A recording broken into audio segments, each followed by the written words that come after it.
Hello friends, welcome to my YouTube channel खुद की पाठशाला। आज के वीडियोस में हम लोग देखेंगे क्लास 10 के most important chapter real number का मोस्ट इम्पोर्टेंट ऑब्जेक्टिव क्वेश्चन, जो कि एग्जाम की दृष्टि से बहुत ही महत्वपूर्ण होंगे। तो जो भी स्टूडेंट 2024 एग्जाम की तैयारी कर रहे हैं, वो बिहार बोर्ड की या किसी भी बोर्ड की जिनमें रियल नंबर से संबंधित क्वेश्चन पूछे जाते हैं, वो सभी स्टूडेंट इस वीडियो को बहुत ही ध्यान से देखें। ठीक है, तो चलिए शुरू करते हैं आज के सेशन की। आज के सेशन में हमारा प्रथम क्वेश्चन है, निम्नलिखित में से कौन आसान दशमलव विस्तार है, यानी विच of the following is the terminating decimal expansion. तो हमारा राइट आंसर जो होगा, राइट आंसर हमारा ऑप्शन नंबर ए हो जाएगा। ऑप्शन नंबर ए इसलिए हो जाएगा क्योंकि हमें अशांत दशमलव प्रसार देखने के लिए हमें हर से कोई मतलब नहीं है, अर्थात नोमिनेटर से कोई मतलब नहीं होता है। डिनोमिनेटर पर हमें आना चाहिए 2 के पावर n और 5 के पावर n के रूप का होना चाहिए। डिनोमिनेटर हमें किस रूप में चाहिए?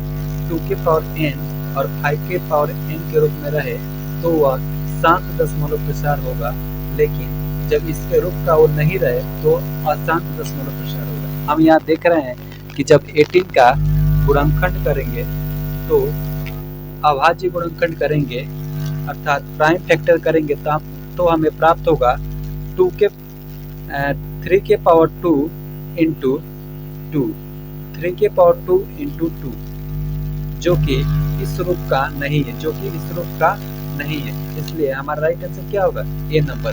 अन्य सभी इसी रूप के हैं। ठीक है, अगला क्वेश्चन नंबर सेकंड है, 6/18 का दशमलव प्रसार होगा। The decimal expansion of 6/18 would be, यानी 6/18 का दशमलव प्रसार क्या होगा? तो 6/18 का दशमलव प्रसार जो होगा डिसकंटिन्यू होगा, यानी अशांत होगा। अभी हम लोग क्वेश्चन फर्स्ट में सेम क्वेश्चन को देखे हुए। ठीक है, अगला क्वेश्चन नंबर थर्ड कह रहा है, निम्नलिखित में कौन परिमेय संख्या है?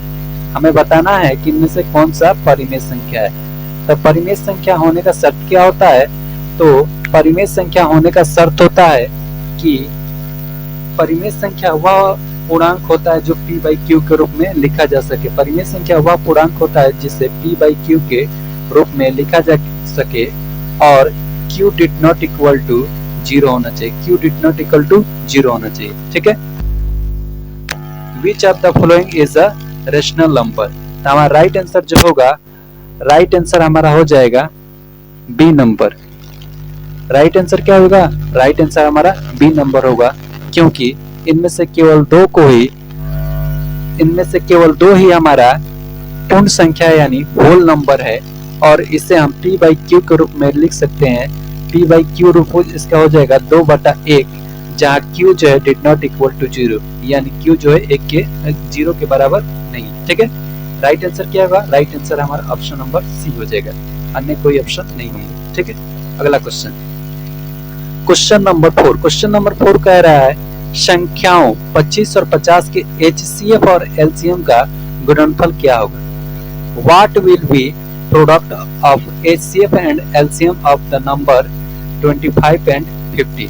ये बोल रहा है कि 25 और 50 के HCF और LCM के गुणनफल क्या होंगे। तो देखिए, इनके गुणनफल जो होंगे उससे ज्ञात करने से पहले हमें HCF और LCM इनका कंफर्म करना होगा। तो देखिए, HCF का मतलब होता है वह सबसे बड़ी संख्या जो इन दोनों संख्याओं में क्या करे?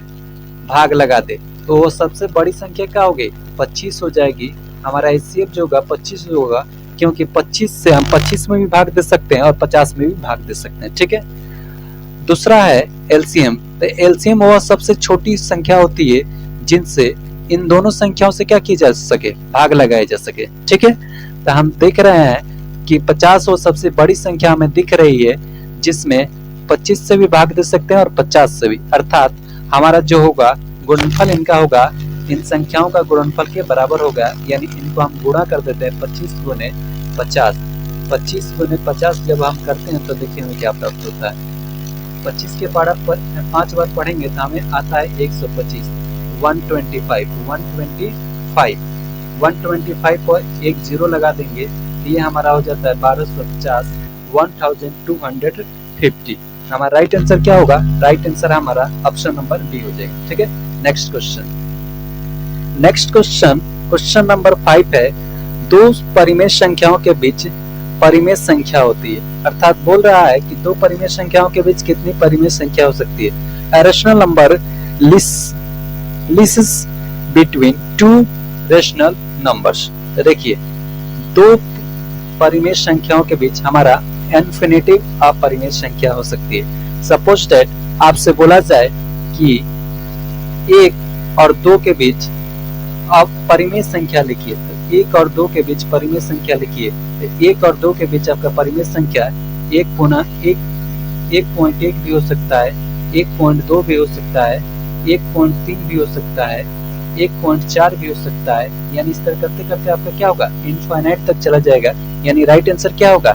इनफाइनाइट यानी अनंत। ठीक है, नेक्स्ट क्वेश्चन नंबर 6 कह रहा है 225 के अभाज्य गुणनखंड में 5 का घात होगा। What will be power of 5 in the prime factorization of 226? तो देखिए, हमें पूछ रहा है कि 625 का जब हम प्राइम फैक्टर करेंगे यानी अभाज्य गुणनखंड करेंगे तो 5 का पावर कितना होगा।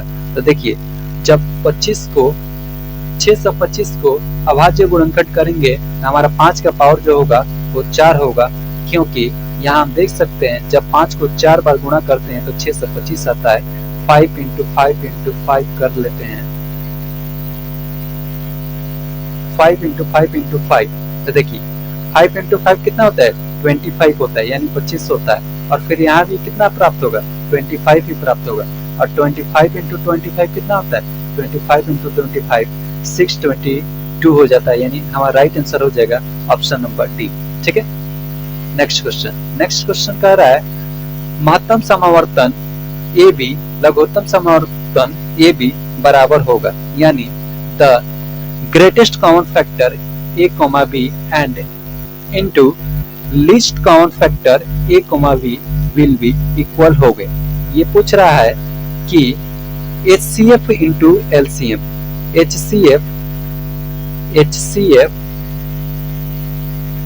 HCF into LCM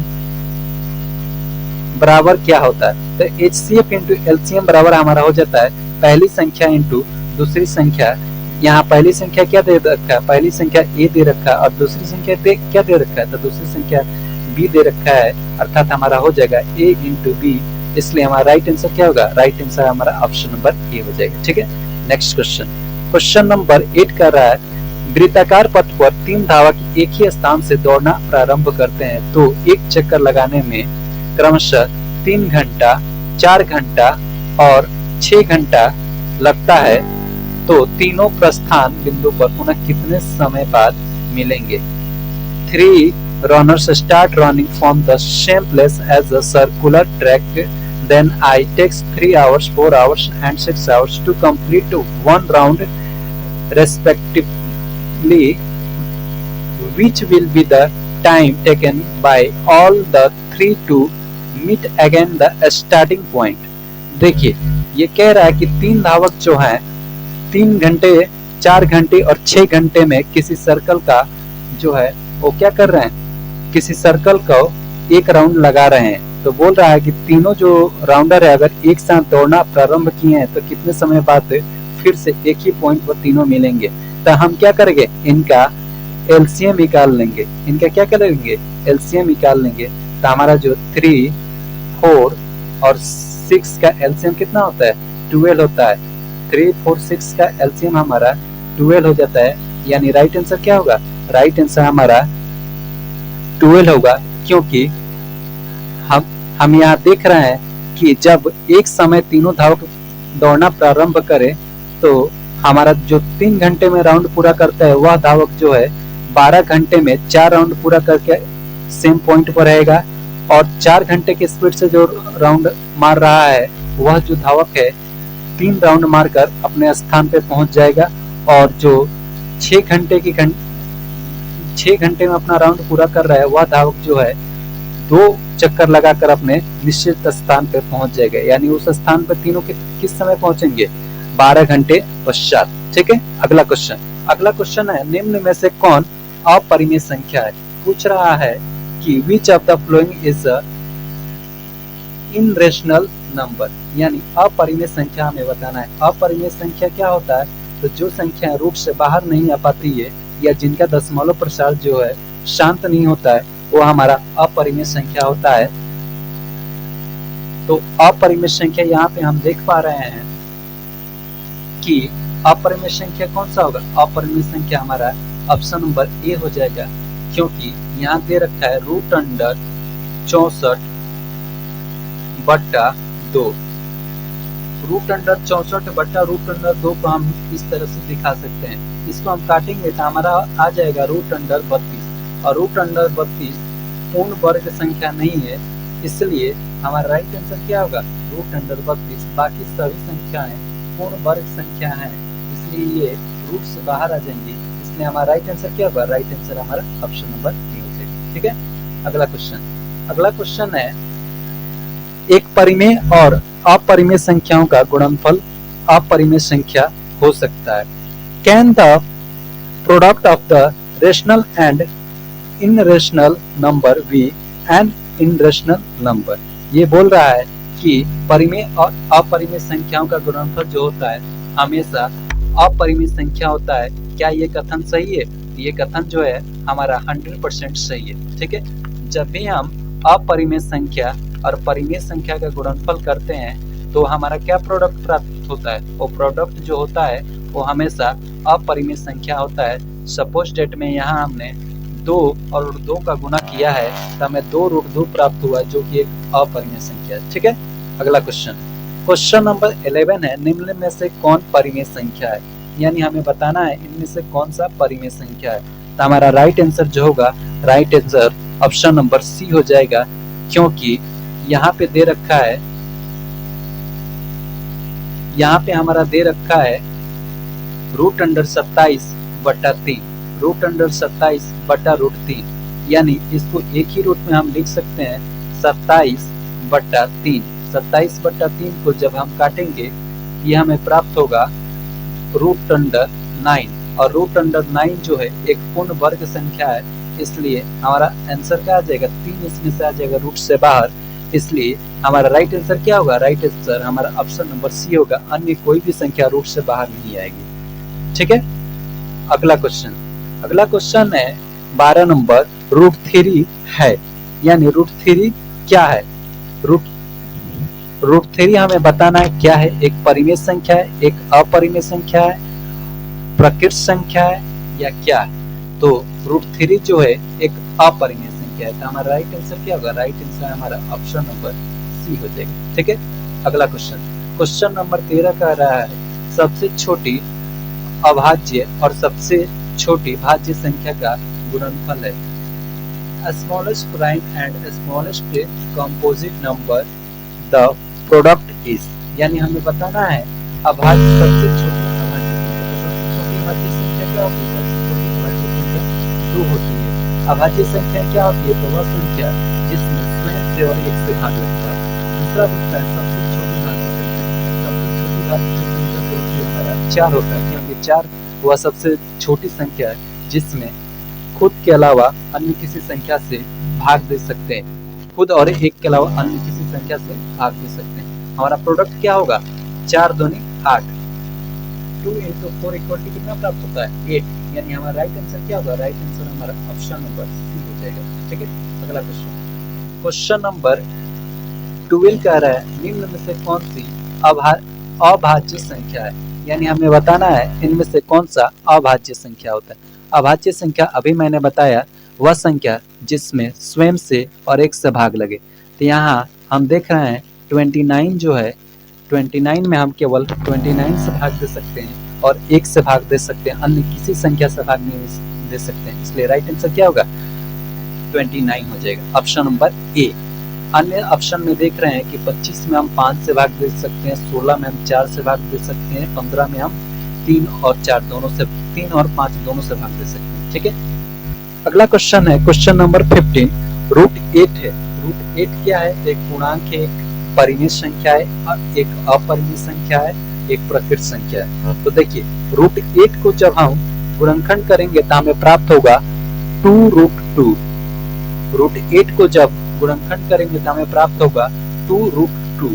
2√2 जो है एक अपरिमेय संख्या है, इसलिए हमारा राइट आंसर क्या होगा? राइट आंसर हमारा ऑप्शन नंबर डी हो जाएगा। ठीक है, अगला क्वेश्चन नंबर 16 कह रहा है किसी पूर्णांक m के लिए सम संख्या का रूप है, यानी the form of an even number और same integer m is the same integer m is.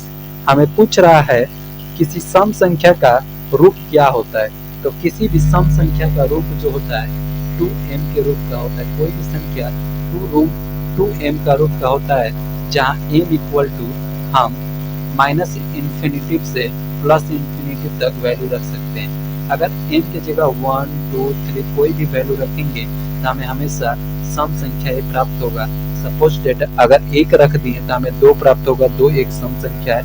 अगर 2 रखेंगे तो 2 दूनी 4 प्राप्त हो जाएगा जो कि सम संख्या है। 3 रखेंगे तो 6 प्राप्त हो जाएगा जो कि सम संख्या है। इसलिए राइट आंसर क्या होगा? राइट आंसर हमारा ऑप्शन नंबर सी हो जाएगा। नेक्स्ट क्वेश्चन नंबर 17 है 0 और 50 के बीच विषम संख्याओं की संख्या है। पूछ रहा है कि 0 और 50 के बीच में कितने विषम संख्या होते हैं। The number of odd number between 0 and 50। तो 0 और 50 के बीच में हमारा 25 गो सम संख्या और 25 गो विषम संख्या होती है। यानी राइट आंसर क्या होगा? राइट आंसर हमारा जो है ऑप्शन नंबर बी हो जाएगा। ठीक है, अगला क्वेश्चन है 18 नंबर क्वेश्चन कह रहा है 15 और 20 के लसा और मसा का अनुपात है। तो 15 और 20 के लसा और मसा का अनुपात जो है निकाल लेते हैं। लसा और मसा का अनुपात निकालने के लिए हम बीच में अनुपात का चिन्ह दे रहे हैं, 15-20 लिख दिए। अब इसे काटेंगे तो ये हम देख रहे हैं कि 5 के पहाड़ा में कट जाएगा। 5 3 15, 5 चौके 20। हमारा अनुपात क्या है? अनुपात हमारा 3:4 आया। हम देख रहे हैं कि कोई भी ऑप्शन में नहीं दिया है, इसलिए सारे ऑप्शन जो है हमारा गलत है। राइट आंसर क्या होगा? 3:4।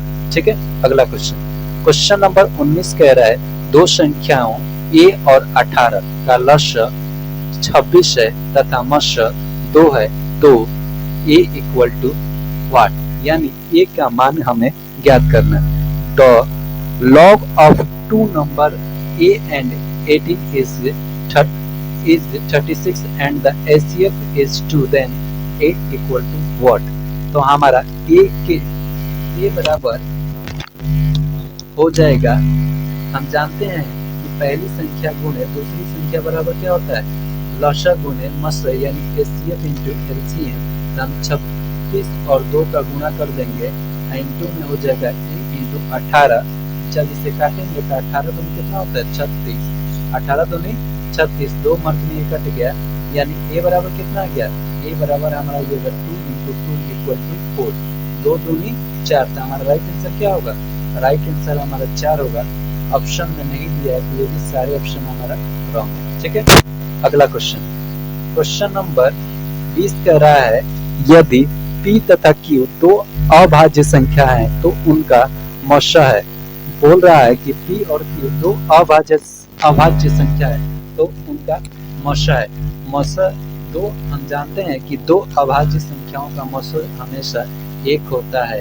यानी 2 प्राइम नंबर का मस्य क्या होता है? 2 प्राइम नंबर का हमारा मस्य जो होता है, यानी HCF जो होता है हमेशा 1 होता है। हमारा राइट आंसर क्या होगा? राइट आंसर हमारा ऑप्शन नंबर डी हो जाएगा, none of these. If p and q are the 2 prime number then their HCF is, तो प्राइम नंबर का हमारा HCF हमेशा 1 होता है, इसलिए right answer option number. Thanks for watching, please subscribe my YouTube channel.